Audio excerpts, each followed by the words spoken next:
Hello students.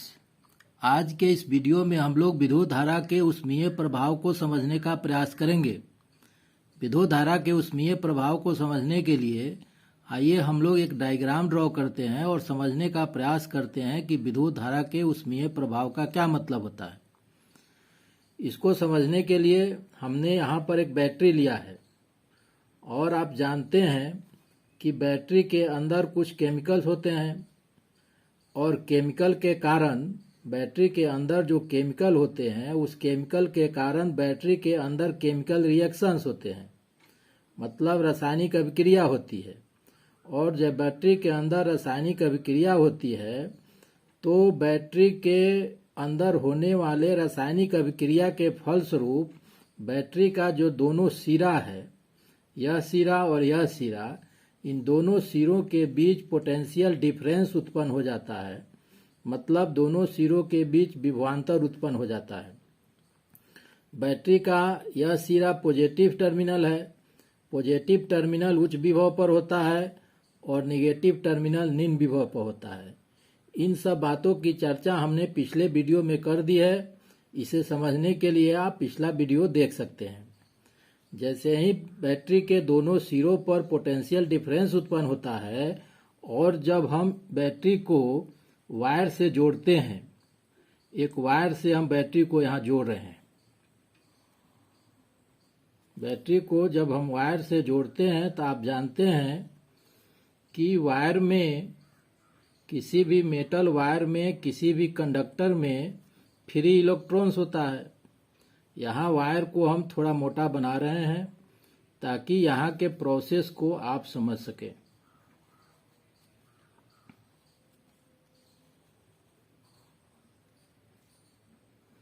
यह wire है। अब इस वायर में आप जानते हैं फ्री इलेक्ट्रॉन होते हैं, फ्री इलेक्ट्रॉन्स होते हैं।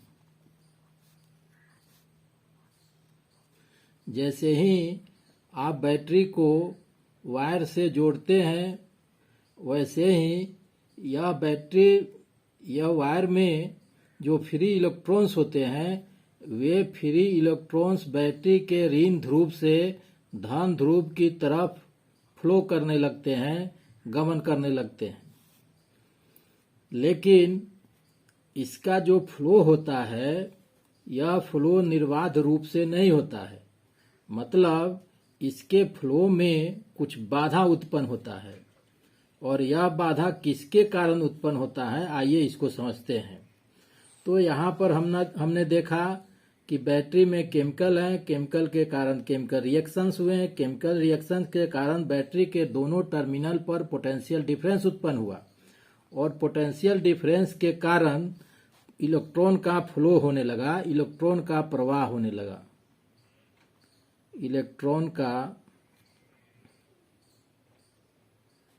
प्रवाह होने लगा।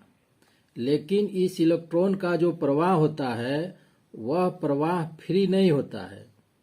इलेक्ट्रॉन के प्रवाह में कुछ बाधा उत्पन्न होता है, मतलब यह जो इलेक्ट्रॉन का फ्लो हो रहा है यहाँ पर बैटरी से जोड़ने के बाद, तार को जब बैटरी से हमने जोड़ा, जोड़ने के बाद इलेक्ट्रॉन का फ्लो होने लगा। इलेक्ट्रॉन का फ्लो बैटरी के ऋण ध्रुव से धन ध्रुव की तरफ होने लगा। लेकिन यह जो फ्लो है, यह इलेक्ट्रॉन का जो प्रवाह है, इस प्रवाह में बहुत सारी बाधाएं उत्पन्न होती है। तो यह बाधा किसके कारण उत्पन्न होता है इसको समझिए। आप जानते हैं कि किसी भी मेटल वायर में बहुत सारे एटम्स होते हैं, एटम है, बहुत सारे आयन होते हैं और एटम में बहुत सारे इलेक्ट्रॉन्स भी होते हैं। तो जब यह इलेक्ट्रॉन फ्री इलेक्ट्रॉन फ्लो करेगा तो हो सकता है कि दूसरे फ्री इलेक्ट्रॉन से टकरा जाए, या यह भी हो सकता है कि यह फ्री इलेक्ट्रॉन मेटल के एटम से टकरा जाए, या यह फ्री इलेक्ट्रॉन आयन से टकरा जाए, या किसी दूसरे इलेक्ट्रॉन से टकरा जाए। तो जैसे ही इलेक्ट्रॉन का जो फ्लो होता है, इस फ्लो में जो बाधा उत्पन्न होता है उसका कारण होता है मेटल का जो वायर है, उस वायर में उपस्थित एटम, उस वायर में उपस्थित इलेक्ट्रॉन या उस वायर में उपस्थित आयन। इन सब के उपस्थिति के कारण यह जो फ्री इलेक्ट्रॉन है इसका प्रवाह निर्बाध रूप से नहीं हो पाता, मतलब इसके प्रवाह में बाधा उत्पन्न करता है। तो यहाँ पर हमने समझा कि उसके फ्लो में जो बाधा उत्पन्न हो रहा है, जो प्रतिरोध उत्पन्न हो रहा है, यह प्रतिरोध किसके कारण हो रहा है? तो जो तार है, जो मेटल का वायर है, तार के एटम के कारण, आयन के कारण, या तार में उपस्थित दूसरे इलेक्ट्रॉन के कारण यह बाधा उत्पन्न हो रहा है। लेकिन इलेक्ट्रॉन के फ्लो को बनाए रखना है। यह जो इलेक्ट्रॉन का फ्लो है, यह इलेक्ट्रॉन का फ्लो में जो बाधा उत्पन्न हो रहा है, तो बाधा उत्पन्न होने से इलेक्ट्रॉन का फ्लो रुकेगा नहीं। क्यों नहीं रुकेगा? इसका फ्लो कंटिन्यू होते रहेगा। कैसे होते रहेगा? तो यहाँ जो बैटरी है, इस बैटरी में जो केमिकल रिएक्शंस होते हैं और इसके कारण जो केमिकल एनर्जी उत्पन्न होता है, यह केमिकल एनर्जी इसके फ्लो को कंटिन्यू बनाए रखता है। तो यहाँ पर जो बाधा उत्पन्न हो रहा है, यह बाधा को दूर कौन करता है? तब बैटरी द्वारा उत्पन्न केमिकल एनर्जी। बैटरी का जो केमिकल एनर्जी है, यह केमिकल एनर्जी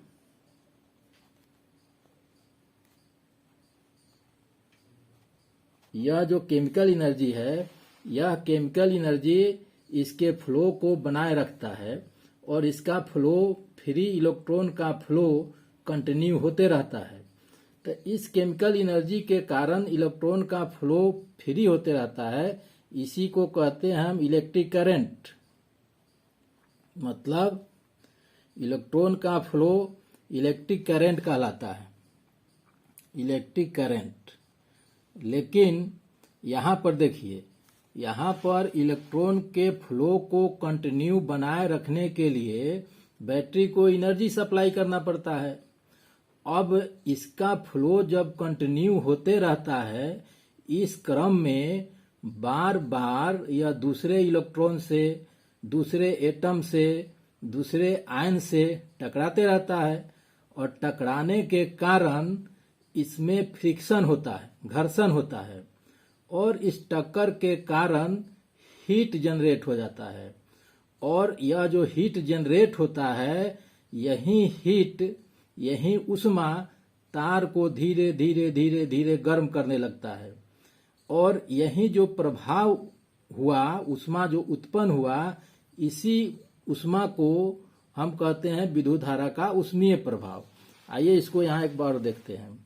तो इलेक्ट्रिक करंट हुआ, तो इलेक्ट्रिक करंट के कारण, इलेक्ट्रिक करंट का जो फ्लो हो रहा है, इस फ्लो के कारण वायर का जो एटम है, वायर के एटम,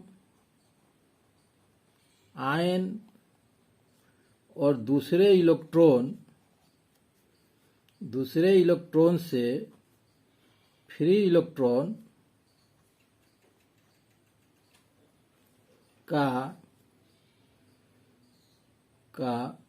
बार बार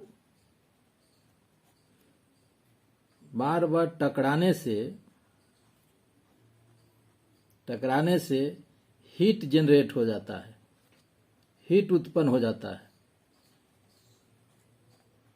हीट उत्पन्न हो जाता है। तो हीट उत्पन्न होगा तो आपका जो वायर है वह गर्म होने लगेगा और वायर जब गर्म होने लगेगा, इसी को कहेंगे कि हीटिंग इफेक्ट हो गया। यही कहलाता है heating effect of current, heating effect of current. Simple सा प्रोसेस है, इसको समझिए। देखिए, यह बैटरी है, बैटरी के अंदर केमिकल है, केमिकल रिएक्शंस हो रहे हैं। केमिकल रिएक्शन के कारण बैटरी पर पोटेंशियल डिफरेंस क्रिएट हो गया और इसी पोटेंशियल डिफरेंस के कारण इलेक्ट्रिक करंट का फ्लो होता है।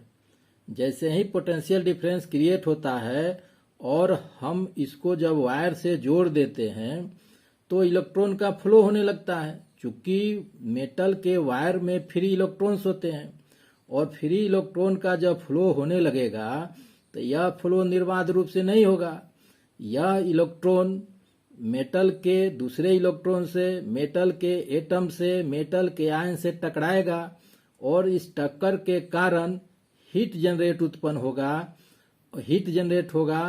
और हीट जनरेट होने के कारण आपका जो वायर है वह गर्म होने लगेगा, और गर्म होगा तो हम कहेंगे कि इलेक्ट्रिक करंट के कारण हीटिंग इफेक्ट हो रहा है। इस इलेक्ट्रिसिटी के फ्लो के कारण ऊष्मा उत्पन्न हो रहा है, और यही जो प्रोसेस है कहलाता है हीटिंग इफेक्ट ऑफ करंट। तो जब किसी मेटल वायर में रेजिस्टेंस होता है, प्रतिरोध होता है, और प्रतिरोध के कारण जो ऊष्मा उत्पन्न होता है उसी को हम कहते हैं हीटिंग इफेक्ट ऑफ करंट।